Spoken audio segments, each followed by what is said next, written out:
नमस्ते dear students. NEET navigator course के एक और नए और शानदार लेक्चर के साथ मैं आपके सामने हाजिर हूँ। मेरा नाम है गौरव मिश्रा।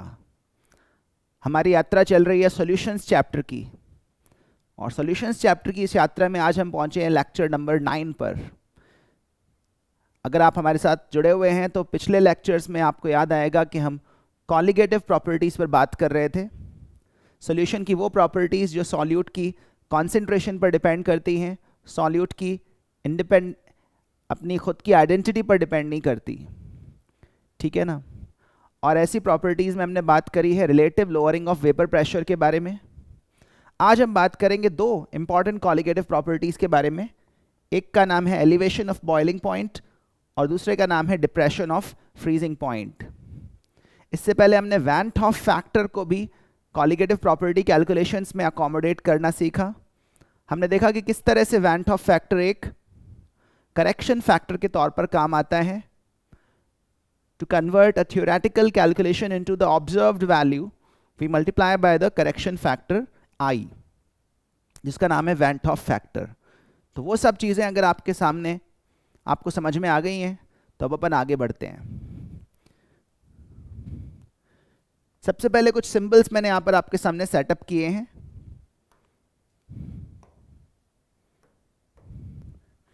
ठीक है, elevation of boiling point and depression of freezing point. Non volatile solutes किसी वोलेटाइल सॉल्वेंट में मिला देने से सॉल्यूशन का वेपर प्रेशर लोअर हो जाता है, और इस वेपर प्रेशर लोअरिंग का ही नतीजा निकलता है कि सॉल्यूशन का बॉइलिंग पॉइंट बढ़ जाता है और फ्रीजिंग पॉइंट कम हो जाता है सॉल्वेंट की तुलना में। मतलब सरल शब्दों में ये कह सकता हूँ कि उसके लिक्विड स्टेट में बने रहने की रेंज बढ़ जाती है। वो हायर टेम्परेचर पर जाकर बॉयल होता है और लोअर टेम्परेचर पर जाकर फ्रीज होता है।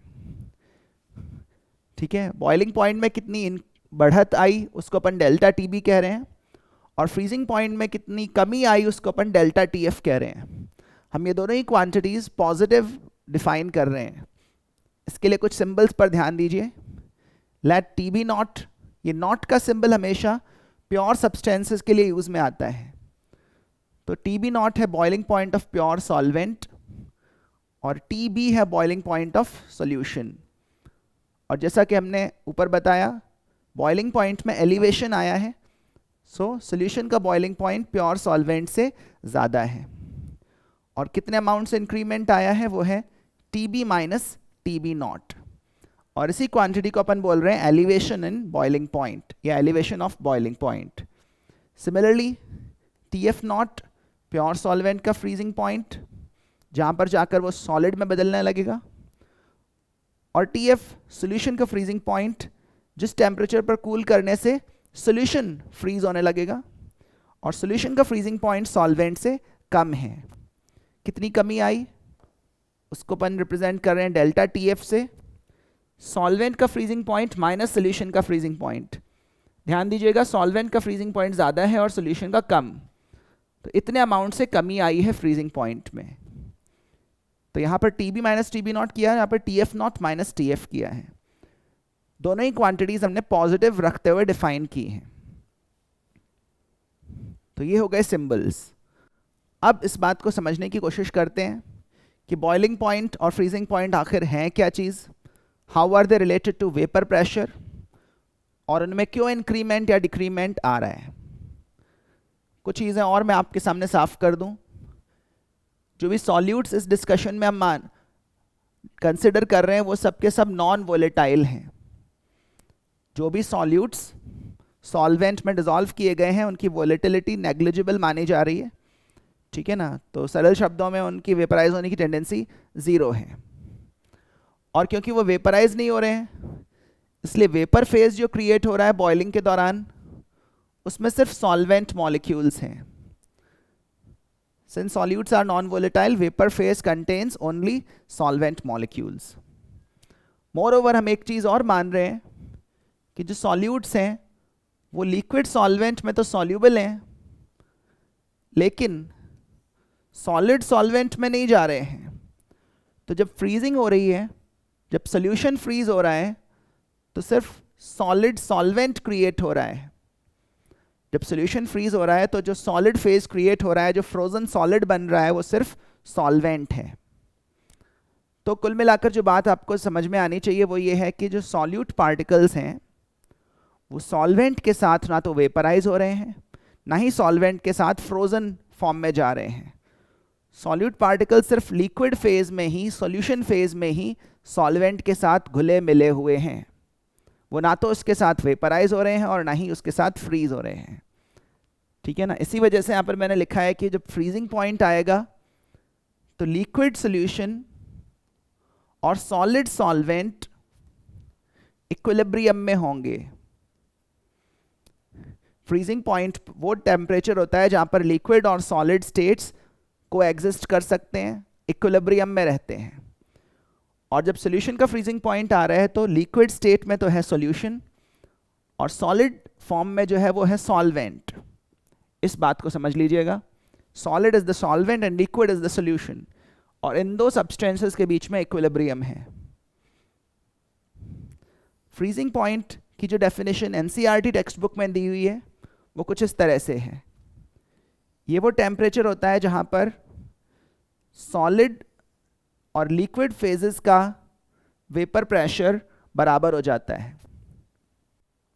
ठीक है ना। जब आइस और लिक्विड वाटर का वेपर प्रेशर बराबर हो जाए तो वो वाटर के लिए फ्रीजिंग पॉइंट है अकॉर्डिंग टू दिस डेफिनेशन। वैसे अगर मैं आपको सही बात बताऊं तो ये जो परिभाषा है ये ट्रिपल पॉइंट की परिभाषा है। ट्रिपल पॉइंट वो टेम्परेचर होता है जहां पर जाके सॉलिड और लिक्विड के वेपर प्रेशर्स इक्वल हो जाते हैं। इसीलिए ट्रिपल पॉइंट वो टेम्परेचर और प्रेशर होता है जिस पर सॉलिड, लिक्विड और वेपर तीनों ही कोएग्जिस्ट कर सकते हैं, तीनों फिजिकल स्टेट्स एक साथ मिल सकते हैं। उस टेम्परेचर को अपन क्या बोलते हैं? Triple point. पर अधिकतर प्योर सब्सटेंसेस के लिए triple point is very close to the freezing point. जैसे वाटर के लिए ट्रिपल पॉइंट 0.001 डिग्री सेल्सियस होता है और फ्रीजिंग पॉइंट आप सब जानते हैं 0 डिग्री सेल्सियस होता है। तो इस वजह से ये डेफिनेशन हम फ्रीजिंग पॉइंट को समझने के लिए भी इस्तेमाल कर सकते हैं। वैसे सही बात तो ये है कि वेपर प्रेशर ऑफ सॉलिड और लिक्विड फेजेस का बराबर हो जाना ये ट्रिपल पॉइंट की कंडीशन है। ठीक है, जिसको एनसीईआरटी ने फ्रीजिंग पॉइंट को डिफाइन करने के काम में लिया है। तो इस तरह से हमने फ्रीजिंग पॉइंट को वेपर प्रेशर से रिलेट कर दिया। अब हम बॉइलिंग पॉइंट को भी वेपर प्रेशर से रिलेट करेंगे। किसी भी लिक्विड के लिए बॉइलिंग पॉइंट वो टेम्परेचर है जहां पर वेपर्स का प्रेशर एक्सटर्नल प्रेशर के बराबर आ जाए। किसी लिक्विड को जब हम हीट करते हैं, उसका टेम्परेचर बढ़ाते हैं, तो इसका वेपर प्रेशर भी बढ़ता है। और हीट करते जाएं, टेम्परेचर बढ़ाते जाएं, वेपर प्रेशर बढ़ता जाए, तो बढ़ते बढ़ते एक स्टेज ऐसी आएगी जब वो एक्सटर्नल प्रेशर जो कि हमारे आसपास यूजुअली 1 एटमॉस्फेयर है उसके बराबर पहुंच जाएगा। तो जब वेपर प्रेशर 1 एटमॉस्फेयर के बराबर पहुंच जाता है तो लिक्विड में वेपर स्टेट क्रिएट होना पॉसिबल हो जाता है। Then bulk of the liquid start getting converted into vapours. फिर बबल्स बन पाते हैं और बल्क में से लिक्विड गैस में बदलने लगता है, क्योंकि वेपर के अंदर का प्रेशर और बाहर से लगने वाला प्रेशर दोनों बराबर हो जाते हैं और फिर वो वेपर या बबल स्टेबल हो जाता है। तो इसके पीछे की रीजनिंग यही है कि वो जो बल्क में लिक्विड है वो गैस में तभी बदल पाएगा, स्टेबल बबल्स तभी फॉर्म हो पाएंगे जब उन बबल्स के अंदर का वेपर प्रेशर और बाहर से लगने वाला एक्सटर्नल प्रेशर बराबर हो जाएंगे। तो बॉइलिंग पॉइंट वो टेम्परेचर है जहां पर वेपर प्रेशर बढ़ते बढ़ते किसके बराबर पहुंच जाए? एक्सटर्नल प्रेशर के। हाँ, मोस्ट ऑफ द टाइम्स हमारे आसपास एक्सटर्नल प्रेशर कितना है? 1 एटमॉस्फेयर। तो जब 1 एटमॉस्फेयर एक्सटर्नल प्रेशर होता है तो उस कंडीशन में जब अपन बॉइलिंग करवाते हैं तो लिक्विड के बॉइलिंग पॉइंट को बोलते हैं नॉर्मल बॉइलिंग पॉइंट। अगर 1 बार एक्सटर्नल प्रेशर रखा जाए तो फिर बॉइलिंग पॉइंट को स्टैंडर्ड बॉइलिंग पॉइंट कहते हैं। लेकिन मोस्ट ऑफ द टाइम्स जो बॉइलिंग पॉइंट का डेटा हमें देखने को मिलता है वो नॉर्मल बॉइलिंग पॉइंट्स होते हैं, NBP। यहां पर मैंने कुछ कॉमनली यूज्ड सब्सटेंसेस के बॉइलिंग पॉइंट्स मेंशन किए हैं, नॉर्मल बॉइलिंग पॉइंट्स। तो 100 डिग्री सेल्सियस वाटर के लिए, 80.1 डिग्री सेल्सियस बेंजीन के लिए, 78.4 डिग्री सेल्सियस इथेनॉल के लिए, 58.8 डिग्री सेल्सियस ब्रोमीन के लिए, 110.6 डिग्री सेल्सियस टॉलुइन के लिए। ये वो टेम्परेचर्स हैं जहां पर जाकर इन लिक्विड्स का वेपर प्रेशर 1 एटमॉस्फेयर के बराबर पहुंचा है, ठीक है ना। जिसका वेपर प्रेशर सबसे कम टेम्परेचर पर 1 एटमॉस्फेयर पे पहुंचा है उसकी वोलेटिलिटी सबसे ज़्यादा है, और जिसका वेपर प्रेशर 1 एटमॉस्फेयर पहुंचाने के लिए टेम्परेचर सबसे हाई चाहिए उसकी वोलेटिलिटी सबसे कम है। So these boiling points also give us an idea of the volatility of the liquid. जितना ज़्यादा बॉइलिंग पॉइंट होता है लिक्विड की वोलेटिलिटी उतनी ही कम होती है, और उसमें इंटरमॉलिक्यूलर अट्रैक्शंस की स्ट्रेंथ उतनी ही ज़्यादा होती है। बॉइलिंग पॉइंट कम होने पर वोलेटिलिटी ज़्यादा मानी जाती है, और लिक्विड में इंटरमॉलिक्यूलर अट्रैक्शंस की ओवरऑल स्ट्रेंथ कम होती है। तो ये बॉइलिंग पॉइंट का कनेक्शन है इंटरमॉलिक्यूलर अट्रैक्शन से और वोलेटिलिटी से। तो कुल मिलाकर मैंने आपको फ्रीजिंग पॉइंट और बॉइलिंग पॉइंट को वेपर प्रेशर के टर्म्स में डिफाइन करना बताया। फ्रीजिंग पॉइंट को मैंने बोला कि वो टेम्परेचर जहां पर सॉलिड और लिक्विड फेजेस के वेपर प्रेशर्स इक्वल हो जाएं, और बॉइलिंग पॉइंट को मैंने बोला कि ये वो टेम्परेचर है जहां पर वेपर प्रेशर लिक्विड का 1 एटमॉस्फेयर या एक्सटर्नल प्रेशर के बराबर पहुंच जाए, ठीक है ना। अब यही चीज़ें हम यहाँ पर वेपर प्रेशर वर्सेस टेम्परेचर के ग्राफ में दिखा रहे हैं। ये ग्राफ वैसे फेज डायग्राम्स का एक हिस्सा है। आप देख सकते हैं ये वेपर प्रेशर और एक्स एक्सिस पर टेम्परेचर है। टेम्परेचर बढ़ाने के साथ साथ सब्सटेंसेस के वेपर प्रेशर्स बढ़ते हैं। ये ऊपर वाला ग्राफ लिक्विड सॉल्वेंट के लिए है, और ये वाला ग्राफ सॉल्यूशन के लिए है।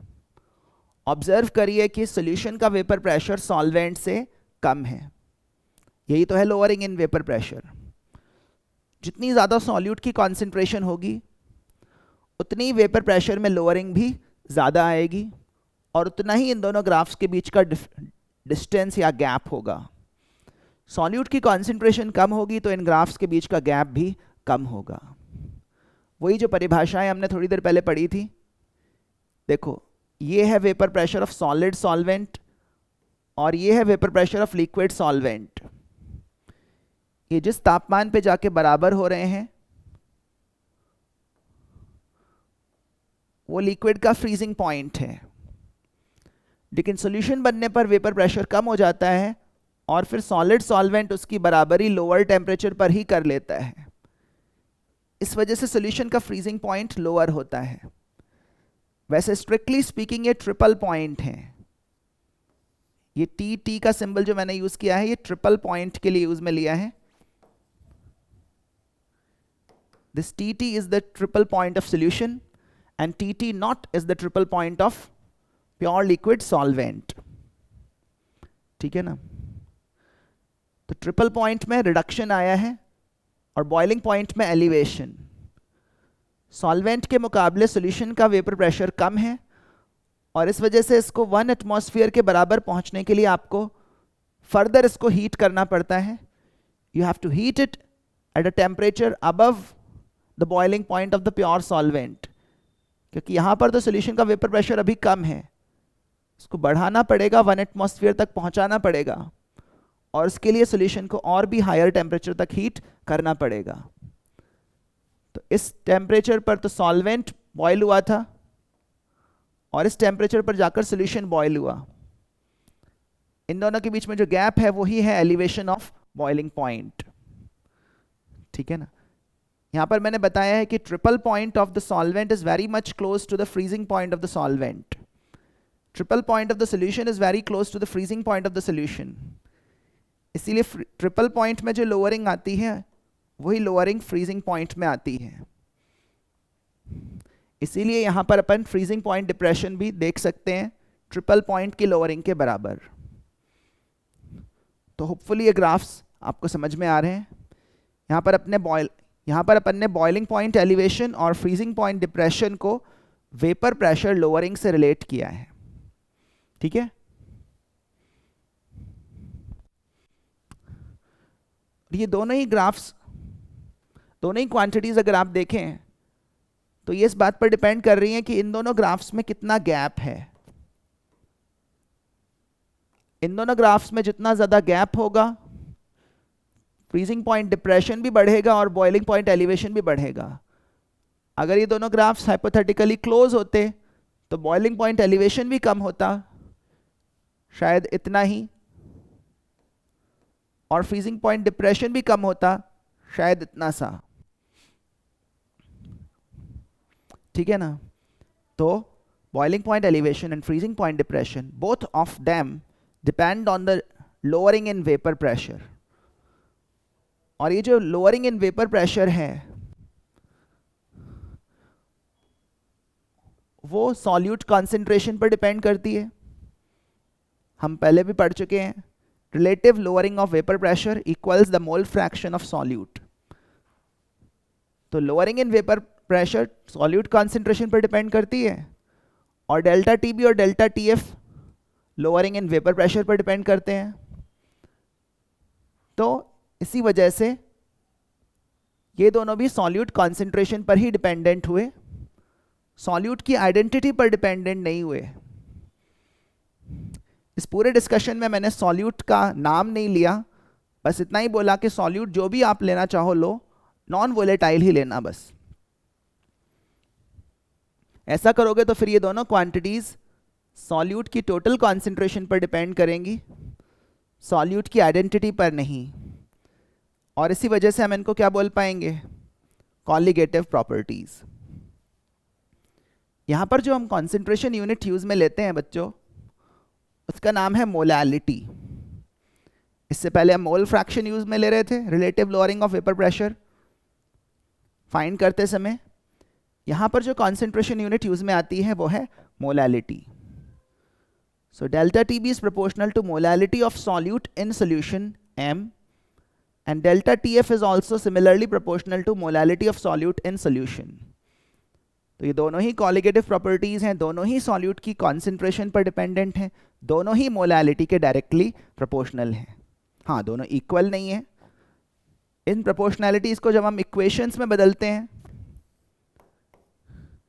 तो प्रोपोर्शनैलिटी कांस्टेंट्स अलग अलग लगते हैं, ठीक है ना। एक में लगता है प्रोपोर्शनैलिटी कांस्टेंट KB, ठीक है, और एक में लगता है KF। तो KB का नाम है molal boiling point elevation constant. KB जो वहां पर एक प्रोपोर्शनैलिटी कांस्टेंट के तौर पर दिखाई दे रहा था, उसका नाम क्या है, molal boiling point elevation constant. और एक दूसरा शॉर्ट नाम वो है एब्यूलियोस्कोपिक कांस्टेंट। सिमिलरली KF का नाम है molal freezing point depression constant. जो कॉलिगेटिव प्रॉपर्टी है उसी से जुड़ा हुआ नाम है। बॉइलिंग पॉइंट एलिवेशन तो बोल दिया molal boiling point elevation constant. Freezing point depression find कर रहे हो तो बोल दिया molal freezing point depression constant. हाँ, इसका दूसरा एक नाम और है क्रायोस्कोपिक कांस्टेंट, ठीक है। तो ये प्रोपोर्शनैलिटी कांस्टेंट्स यहाँ पर अप्लाई हो रहे हैं। और ये जो प्रोपोर्शनैलिटी कांस्टेंट्स हैं ये सॉल्यूट की आइडेंटिटी पर डिपेंड नहीं करते, लेकिन सॉल्वेंट पर डिपेंड ज़रूर करते हैं। तो हर पर्टिकुलर सॉल्वेंट के लिए KB और KF की वैल्यूज़ अपने आप में यूनिक हैं। वाटर के लिए अलग होंगी, इथेनॉल के लिए अलग होंगी, बेंजीन के लिए अलग होंगी, कैम्फर के लिए अलग होंगी। So every substance will have its own KB and KF values. हाँ, ये सॉल्यूट पर डिपेंड नहीं करती। अगर सॉल्यूट पर डिपेंड करने लगती तब तो डेल्टा TB और डेल्टा TF को अपन कॉलिगेटिव प्रॉपर्टी नहीं बोल पाते। यहाँ पर जो चीज़ मैटर करती है वो है सॉल्यूट की कॉन्सेंट्रेशन, जो चीज़ मैटर नहीं करती वो है सॉल्यूट की आइडेंटिटी। इन्हीं फॉर्मूलाज को हम फैन टॉप फैक्टर के टर्म्स में भी लिख सकते हैं, I फ्रंट में लगा के। अगर I लगा रहे हो तो यहाँ पर आप जो मोलैलिटी लोगे वो एडेड अमाउंट ऑफ सॉल्यूट के कॉरेस्पॉन्डिंग लोगे। मोल्स ऑफ सॉल्यूट जो आपने ऐड किए बस उसी से मोलैलिटी अगर फाइंड कर रहे हो तो I लगा देना बाहर। और अगर टोटल मोल्स ऑफ सॉल्यूट से मोलैलिटी फाइंड कर रहे हो जो सोल्यूशन में प्रेजेंट हैं, तो फिर आई से मल्टीप्लाई करने की आवश्यकता नहीं है। अच्छा, यहाँ पर कोई एक सवाल और पूछ सकता है कि आपने मोलैलिटी को यूज़ में क्यों लिया? मोलैरिटी ज़्यादा प्रचलन में है, मोलैरिटी से हम ज़्यादा फैमिलियर हैं, तो मोलैरिटी को यूज़ में क्यों नहीं लिया? उसका कारण ये है कि मोलैरिटी पहली बात तो टेम्परेचर डिपेंडेंट होती है, और यहाँ पर सारा खेल टेम्परेचर का ही है। बॉइलिंग के समय टेम्परेचर बढ़ा रहे हैं और फ्रीजिंग के समय टेम्परेचर कम कर रहे हैं, तो हम ऐसी कॉन्सेंट्रेशन यूज़ नहीं करना चाहते जो सिर्फ टेम्परेचर बदलने से बदल जाए। सॉल्यूट का अमाउंट नहीं बदला, सॉल्वेंट का अमाउंट नहीं बदला, बस टेम्परेचर ही बदला और कॉन्सेंट्रेशन बदल गई। ऐसी कॉन्सेंट्रेशन हम यूज़ नहीं करना चाहते। हम चाहते हैं कि जो मोलैलिटी की वैल्यू, जो कॉन्सेंट्रेशन 100 डिग्री सेल्सियस पर दिखे, वही 0 डिग्री सेल्सियस पर दिखे, और ये प्रॉपर्टी मोलैलिटी में है। Molality is temperature independent. Moreover molality की यूनिट्स जो हैं वो SI यूनिट्स हैं, और इस वजह से हम यहाँ पर स्टैंडर्ड यूनिट्स में कैलकुलेशन कर सकते हैं। मोलैलिटी की यूनिट्स होती हैं मोल्स पर किलोग्राम, ठीक है, मोल्स पर किलोग्राम, और ये तो अपन डिग्री सेल्सियस या केल्विन में लेंगे। इसके चलते केबी और केएफ की यूनिट्स हो जाएंगी केल्विन किलोग्राम पर मोल, या सिंपली केल्विन पर molal. You can even right degree Celsius पर मोलल। तो ये इनकी यूनिट्स हैं, और ये हैं इनके नाम। जैसा कि मैंने आपको समझाया, KB and KF values depend on the identity of the solvent only. इनको एवैल्यूएट करने के लिए ये फॉर्मूलाज भी हैं। मैं चाहूँगा आप इनको सिंपल फेस वैल्यू पर ही याद रख लें, ठीक है। इनके डेरिवेशन में अभी अपन नहीं जाएंगे, अपने सिलेबस के स्कोप से भी बाहर हैं। हाँ, इसमें आने वाले टर्म्स के बारे में आपको ज़रूर बता देता हूँ। आर को तो शायद पहचान रहे होगे। आर वही पुराना यूनिवर्सल गैस कांस्टेंट, जिसकी वैल्यू स्टैंडर्ड यूनिट्स में क्या होती है? 8.314 जूल्स पर मोल पर Kelvin. TB naught is the boiling point of solvent. ये जो M है, कैपिटल M, ये molar mass of the solvent है,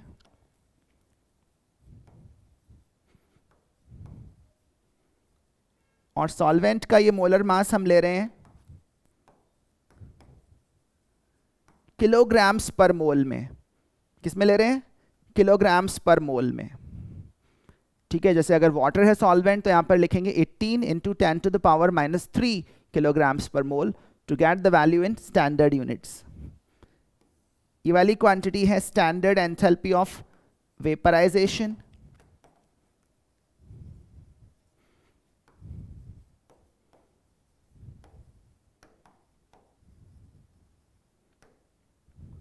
और ये वाली क्वांटिटी है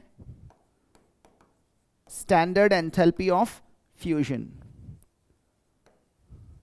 ये सॉल्वेंट से रिलेटेड क्वांटिटीज हैं।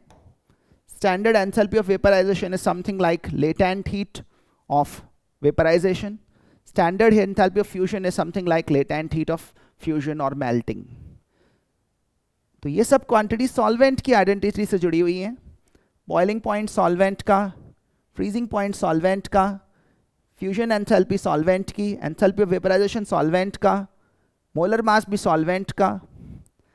तो इससे जाहिर है कि केबी और केएफ वैल्यूज सॉल्वेंट डिपेंडेंट हैं, उसमें सॉल्यूट का कोई रोल नहीं है। तो ये चीज़ें अपन ने सेटअप कर दी। डेल्टा टीबी और डेल्टा टीएफ के फॉर्मूलाज, केबी और केएफ की अंडरस्टैंडिंग, केबी और केएफ के जो फॉर्मूलाज अभी मैंने बताए प्रीवियस स्लाइड में, उन फॉर्मूलाज को आप याद रखें। सिंपल फॉर्मूला चेकिंग का ही क्वेश्चन आ सकता है। इस फॉर्मूला की एप्लीकेशन का क्वेश्चन आना इम्प्रॉबेबल है। हाँ, क्वेश्चन जो है वो delta T B is equal to K B times molality या delta T F is equal to K F times molality, इन फॉर्मूलाज से आएंगे मोस्टली। और इस तरह के क्वेश्चंस भी आएंगे जिनमें आपको बॉइलिंग पॉइंट्स या फ्रीजिंग पॉइंट्स कंपेयर करने होंगे। चलिए इस प्रोफाइल को हैंडल करके देखते हैं। यहाँ पर बोला है कि ये जो सॉल्यूशंस हैं इनके बॉइलिंग पॉइंट्स का असेंडिंग ऑर्डर बनाइए, ठीक है। और हमें सबकी कॉन्सेंट्रेशंस दी हुई हैं, हमने नोट किया कि ये सब एक्वस सॉल्यूशंस हैं, ठीक है, तो के बी वैल्यूज सेम है। तो ऐसे में सिर्फ सवाल रह जाता है कॉन्सेंट्रेशंस कंपेयर करने का। जिस सॉल्यूशन में टोटल सॉल्यूट कॉन्सेंट्रेशन ज़्यादा होगी उसी में बॉइलिंग पॉइंट एलिवेशन भी ज़्यादा आएगा। हायर सॉल्यूट कॉन्सेंट्रेशन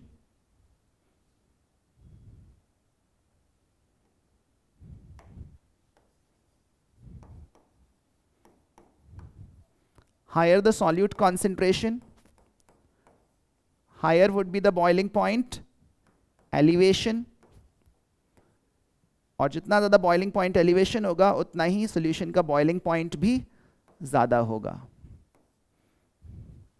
बस यही अंडरस्टैंडिंग यहाँ पर अप्लाई करनी है। हाँ, ये ज़रूर सोचना है कि सॉल्यूट डिसोसिएट हो रहा है या एसोसिएट हो रहा है, तो दिमाग लगाइए। सोडियम सल्फेट के बारे में तो ये कॉमन नॉलेज है, एक केमिस्ट्री स्टूडेंट को पता होना चाहिए कि पानी में जाकर ये डिसोसिएट होगा। ये स्ट्रॉन्ग इलेक्ट्रोलाइट है, एक पार्टिकल से 3 आयंस बनेंगे, 2 सोडियम के और 1 सल्फेट का। और अगर ऐसा हुआ 100%, मतलब 100% डिसोसिएशन हुआ, तो सॉल्यूट कॉन्सेंट्रेशन 3 गुना बढ़ जानी है। तो सॉल्यूट इन सॉल्यूशन मैंने 3 टाइम्स बढ़ा के लिख दिया। ऐसे ही KBr भी एक स्ट्रॉन्ग इलेक्ट्रोलाइट है, इसके एक फॉर्मूला यूनिट से 2 आयंस बनते हैं, मतलब सॉल्यूट कॉन्सेंट्रेशन आपको डबल मिलेगी, क्योंकि 0.5 मोलल पोटेशियम आयंस भी होंगे और 0.5 मोलल ब्रोमाइड आयंस भी होंगे, तो total concentration would be 0.3 molal. Glucose is a non electrolyte, glucose, sucrose, urea, ये सब वाटर में हाईली सॉल्यूबल हैं बट इलेक्ट्रोलाइट्स नहीं हैं, जबकि एसिटिक एसिड एक वीक इलेक्ट्रोलाइट है। तो इस तरह के वीक इलेक्ट्रोलाइट्स के लिए वैन टॉफ फैक्टर होता है 1+α। इसको समझने के लिए प्रीवियस लेक्चर के नोट्स, प्रीवियस लेक्चर के कंटेंट को व्यू करिए, ठीक है। तो ये अपन ने सॉल्यूट कॉन्सेंट्रेशंस निकाल ली, बस इनका एक असेंडिंग ऑर्डर बनाना है, जिसमें कॉन्सेंट्रेशन सबसे कम दिखे उसी का बॉइलिंग पॉइंट भी सबसे कम है। तो देखो सबसे कम किस में दिख रही है, मुझे सॉल्यूशन ए में सबसे कम दिख रही है। उससे ज़्यादा किस में होगी, उससे ज़्यादा प्रोबेबली डी में होगी। याद रखना एसिटिक एसिड एक वीक एसिड है, so this alpha is expected to be very small as compare to 1। तो ये 0.15 से थोड़ा ज़्यादा होगा, लेकिन 0.2 से तो कम होगा। 0.2 इससे ज़्यादा होगा और 0.3 सबसे ज़्यादा। तो ये रहेगा बॉइलिंग पॉइंट्स का ऑर्डर इन सॉल्यूशंस के लिए। हाँ, इन सभी सॉल्यूशंस का बॉइलिंग पॉइंट प्योर वाटर से तो ज़्यादा है। बॉइलिंग पॉइंट्स में एलिवेशन आया है तो इन सब का बॉइलिंग पॉइंट प्योर वाटर से ज़्यादा है। और कुछ इसी तरह का क्वेश्चन फ्रीजिंग पॉइंट कंपैरिजन का भी बन सकता है। इस बार फ्रीजिंग पॉइंट का असेंडिंग ऑर्डर बनाना है, पर ध्यान रखना बॉइलिंग पॉइंट में एलिवेशन आया था, फ्रीजिंग पॉइंट में आता है डिप्रेशन, लोअरिंग। तो जितनी ज़्यादा सॉल्यूट की कॉन्सेंट्रेशन मिलेगी, फ्रीजिंग पॉइंट डिप्रेशन उतना ही बढ़ेगा। लेकिन फ्रीजिंग पॉइंट डिप्रेशन बढ़ने का मतलब है कि फ्रीजिंग पॉइंट उतना ही कम हो जाएगा। तो ध्यान रखना जिसमें कॉन्सेंट्रेशन सबसे ज़्यादा है उसका फ्रीजिंग पॉइंट सबसे कम है। अब इन सब के बारे में सोचिए। HF एक वीक एसिड है and we will treat it as a weak electrolyte. KCl और सोडियम सल्फेट ये दोनों के दोनों स्ट्रॉन्ग इलेक्ट्रोलाइट्स हैं। और यूरिया क्या है, urea is a non electrolyte. तो इस तरह से इनका नेचर है। HF के लिए फिर से कॉन्सेंट्रेशन 1+α टाइम्स बढ़ जाएगी, जैसे कि एसिटिक एसिड के केस में बढ़ी थी। 1 प्लस अल्फा इसके लिए वैंट ऑफ फैक्टर है, अल्फा 1 से काफ़ी छोटा ही होना चाहिए। HF is a weak acid, although it is a little bit stronger than acetic acid. KCl के लिए सॉल्यूट कॉन्सेंट्रेशन डबल हो जाएगी, और सोडियम सल्फेट को भी अपन 100% डिसोसिएट होता हुआ मानेंगे, और इसके लिए सॉल्यूट कॉन्सेंट्रेशन ट्रिपल हो जाएगी। यूरिया एक नॉन इलेक्ट्रोलाइट है, वेरी मच लाइक ग्लूकोज। जितने मोल्स ऐड करोगे यूरिया मॉलिक्यूल्स के, उतने ही मोल्स ऑफ पार्टिकल्स आपको सॉल्यूशन में भी मिलने वाले हैं। तो ये अपन ने इनके नंबर्स यहाँ पर जज कर लिए। बस इन नंबर्स को कंपेयर करना है, जिसमें सबसे ज़्यादा कॉन्सेंट्रेशन नज़र आ रही हो उसका फ्रीजिंग पॉइंट एक्चुअली सबसे कम है। तो सबसे पीछे है सॉल्यूशन सी, ठीक है ना। अब उससे लोअर कॉन्सेंट्रेशन वो है बी में, फिर उससे भी लोअर कॉन्सेंट्रेशन वो है ए में, और सबसे कम कॉन्सेंट्रेशन है सॉल्यूशन डी में। तो डी में फ्रीजिंग पॉइंट डिप्रेशन सबसे कम है और डी का फ्रीजिंग पॉइंट सबसे ज़्यादा है। हालांकि इन सब का फ्रीजिंग पॉइंट प्योर वाटर के मुकाबले तो कम ही है, क्योंकि फ्रीजिंग पॉइंट में आया है डिप्रेशन। उम्मीद है ये प्रोफाइल आपको समझ में आ रही है। This is a commonly asked question. इस तरह के ऑर्डर बनाने के क्वेश्चन काफ़ी फ्रीक्वेंट हैं, काफ़ी कॉमन हैं। उम्मीद है ऐसे क्वेश्चंस आप अब कर पाया करोगे। आगे बढ़ते हैं एक और नए सवाल की तरफ।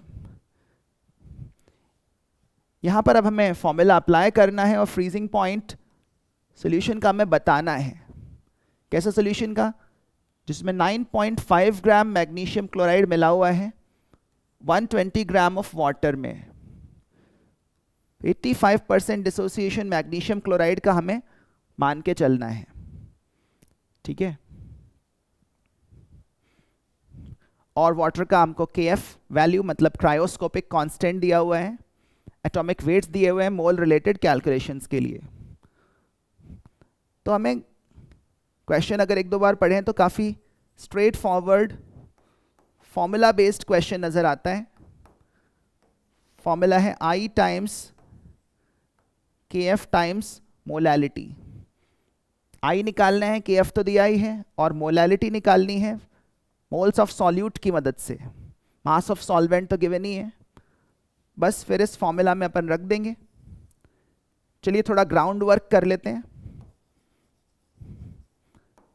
पहले फाइंड कर लेते हैं मोल्स ऑफ मैग्नीशियम क्लोराइड। मास दिया हुआ है, मोलर मास फाइंड करिए। एटॉमिक वेट्स भी आपके सामने हैं। आप देखेंगे मोलर मास आएगा 95 ग्राम्स पर मोल। तो यहाँ से मोल्स आ जा रहे हैं 0.1। मास ऑफ सॉल्वेंट भी अपने सामने है। इसके अलावा इसका जो वैंट ऑफ फैक्टर है वो कैसे फाइंड करेंगे? तो देखो इसके एक आयन से, एक फॉर्मूला यूनिट से 3 आयन्स बनते हैं, 3 पार्टिकल्स बनते हैं। तो ऐसे सिचुएशन में वैंट ऑफ फैक्टर का एक्सप्रेशन क्रिएट होता है 1 + 2 अल्फा। इसको समझने के लिए आपको लास्ट लेक्चर की वर्किंग समझनी होगी। और फिर अल्फा हमको दिया हुआ है, कितना दिया है? 0.85 कॉरेस्पॉन्डिंग टू 85% डिसोसिएशन। तो वैंट ऑफ फैक्टर आ गया 2.7। मोल्स आ गए, वैंट ऑफ फैक्टर आ गया। अब हम इस सिचुएशन में है कि हम फॉर्मूला अप्लाई कर दें। सो अप्लाइंग दिस फॉर्मूला, हम फ्रीजिंग पॉइंट डिप्रेशन फाइंड कर सकते हैं। 2.7 times KF which is 1.86। Molality का फॉर्मूला क्या होता है? सॉल्यूट के मोल्स अपॉन सॉल्वेंट का मास किलोग्राम्स में। तो किलोग्राम्स में रखना पड़ेगा 0.12। तो ये वाली कैलकुलेशन हमारे सामने आती है। थोड़ा बहुत डेसिमल पॉइंट्स को शिफ्ट करिए, तो ये 9/4 टाइम्स 1.86 बन रहा है। इसको आप डिग्री सेल्सियस बोल दो या केल्विन बोल दो, एक ही बात है। याद रखना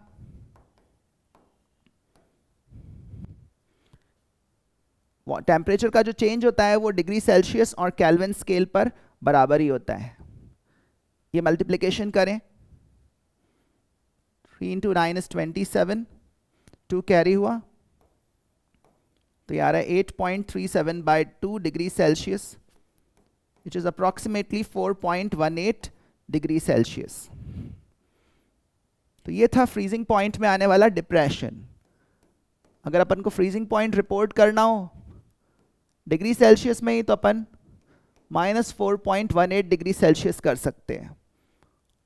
और अगर केल्विन्स में करना हो तो याद रखना प्योर लिक्विड वाटर का फ्रीजिंग पॉइंट 273.15 केल्विन होता है, और इसमें 4.18 केल्विन की लोअरिंग आई है। तो ये 0.15 वाला टर्म भी आपको यहाँ पर लेकर चलना है। इसको इग्नोर कर दिया तो भी आंसर गलत हो जाएगा। तो यहाँ से आप देख लीजिए क्या वैल्यू आती है, 268.97 kelvin. This is the freezing point of solution.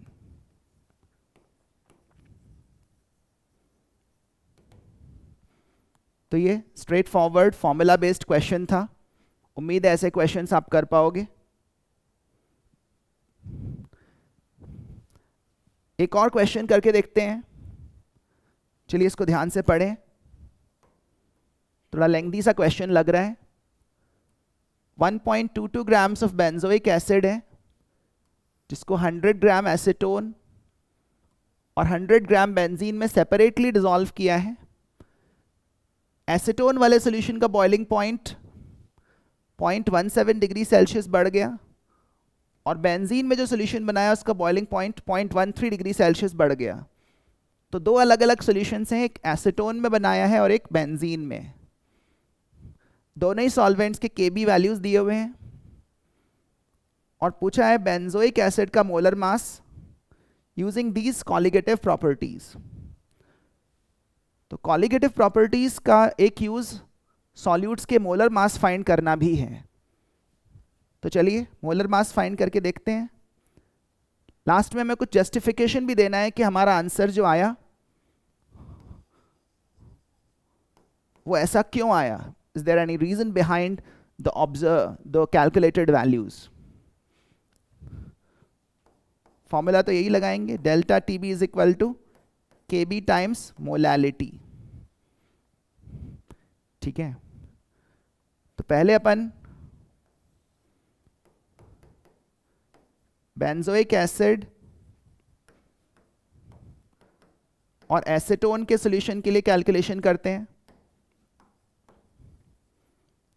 For benzoic acid acetone solution boiling point elevation है 0.17 डिग्री सेल्सियस, केल्विन में भी लिख सकते हैं।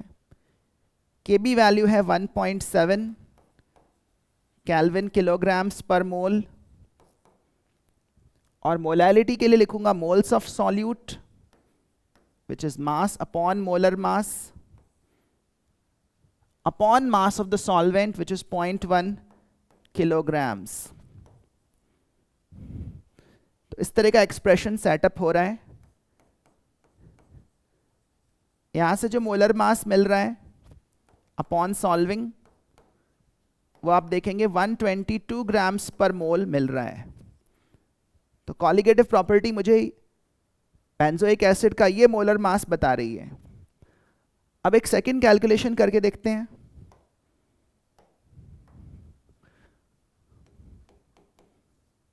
For benzoic acid benzene solution, benzoic acid और बेंजीन का सॉल्यूशन अगर लें, सिमिलर वे में फॉर्मूला अप्लाई करें, delta TB is equal to KB times M delta T B इस बार 0.13 डिग्री सेल्सियस है, के बी की वैल्यू 2.6 है, 2.6 केल्विन किलोग्राम्स पर मोल। बाकी सब वैल्यूज एक जैसी ही हैं, पिछले पार्ट के जैसी। सारे नंबर्स मैंने विद यूनिट सब्स्टिट्यूट किए। इस बार आपको जो मोलर मास मिलेगा वो 244 ग्राम्स पर मोल मिल रहा है। कॉलिगेटिव प्रॉपर्टीज की मदद से फाइंड किए गए ये मोलर मासेस अक्सर एबनॉर्मल मोलर मासेस कहलाते हैं। चलिए देखते हैं कि इनमें कुछ एबनॉर्मेलिटी है या नहीं। ये कैलकुलेशन करने के बाद मुझे अचानक से याद आया कि बेंजोइक एसिड का फॉर्मूला तो मुझे पता था। बेंजोइक एसिड का मतलब है फिनाइल ग्रुप के ऊपर COOH, और इस फॉर्मूला की मदद से अगर मैं बेंजोइक एसिड का मोलर मास फाइंड करूं, कार्बन, हाइड्रोजन और ऑक्सीजन एटम्स के मासेस को ऐड करके, तो मुझे 122 ग्राम्स पर मोल वैल्यू मिलती है।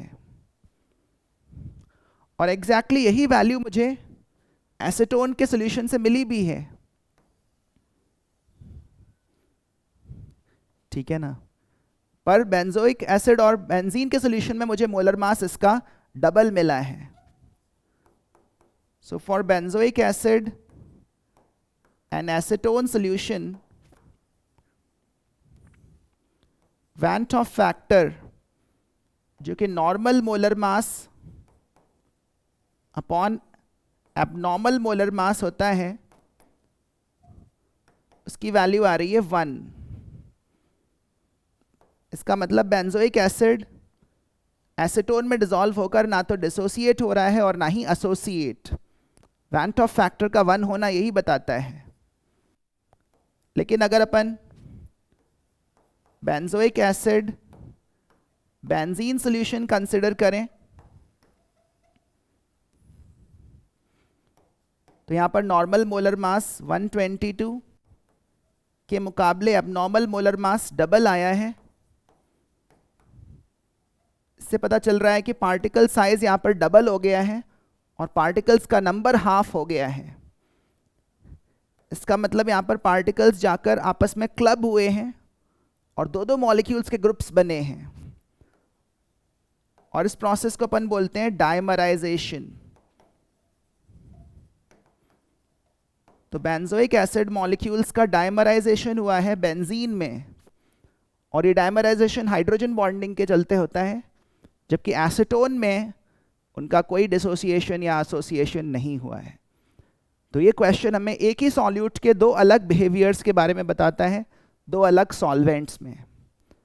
तो ये एक इंटरेस्टिंग एग्जाम्पल है। याद रखना, कार्बोक्सिलिक एसिड मॉलिक्यूल्स बेंजीन जैसे नॉन पोलर सॉल्वेंट्स में जाकर एसोसिएट हो जाते हैं वाया हाइड्रोजन बॉन्डिंग। तो सॉल्यूट कैसे बिहेव करेगा ये सॉल्वेंट के नेचर पर भी बहुत हद तक डिपेंड करता है। तो इस तरह से आज हमने दो कॉलिगेटिव प्रॉपर्टीज पे बात करी, boiling point elevation and freezing point depression. अब एक लास्ट और इंटरेस्टिंग कॉलिगेटिव प्रॉपर्टी की चर्चा अगली क्लास में करेंगे, जिसका नाम है ऑस्मोटिक प्रेशर। तो वो लेक्चर अटेंड करना बिल्कुल मत भूलिएगा। तब तक के लिए अपना ध्यान रखिए और पढ़ाई को एंजॉय करिए। All the best.